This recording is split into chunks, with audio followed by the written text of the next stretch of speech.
Hi, welcome to AFTV. We're just beating Wolves 2-1 here at the Emirates Stadium. Spoke to a lot of fans today. Winning ugly, winning beautiful. In my opinion, as long as we're winning, that's all that matters, right? Yeah, Cecil, that's a massive win today. Yeah. I mean, I tell you, before I came here today, I wasn't confident. I thought we were going to get the win. I thought we were going to get the win, but I expected it to be tough. If you look at Wolves, they're a decent side. They're mid-table, thereabouts. They should be a bit higher in the league, in my opinion, because they've had a few VAR calls go against them this 100%. season. Gary O'Neill, I think he's a great manager. If you look at what he did with Bournemouth, keeping them up last season, when they came to the Emirates as well, they gave us a hard time last year. So I thought, it was going to be a low block performance from Wolves. It was going to be tough to break them down, similar to Brentford last week.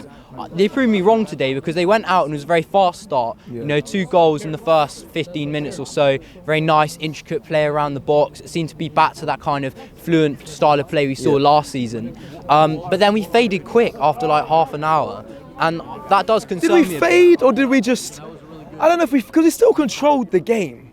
Yeah, I mean, we controlled the tempo of the game. Last week against Brentford, we controlled the tempo of the game. But that doesn't mean that you're, creating chances, you're on top in that sense. And, I just think if you take your foot off the pedal, then 2-0 isn't enough. You don't kill the game. There's always the chance that they can come back in with a goal. And they did towards the end. And I'll tell you, that was a nervy ending.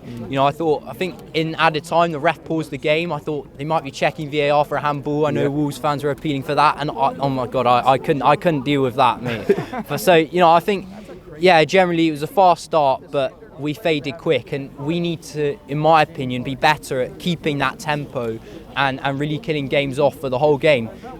So, if we start slow, I don't think that's great either because we need to start fast and control that throughout the game. But I think also this week, we started fast but faded. I think that's not good enough, really. What do you think? Do you prefer this approach from Arsenal, though? Because Champions League, like I keep mentioning it, Champions League top of the group, Premier League top of the group, yes, it's been slow, but does it feel like a pragmatic approach that could work with ending with different results towards the end? Yeah, I mean, if I had to choose between the two, I'd go with this one.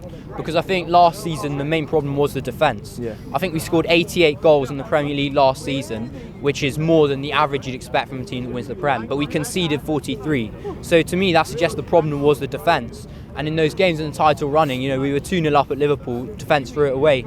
Southampton here, defence threw it away, West Ham again. So it was those kind of games where really the league cost us. So I do think the defence is the priority, and I'm glad to see that we improved this season. So I'd much rather we were solid and maybe not as easy on the eye.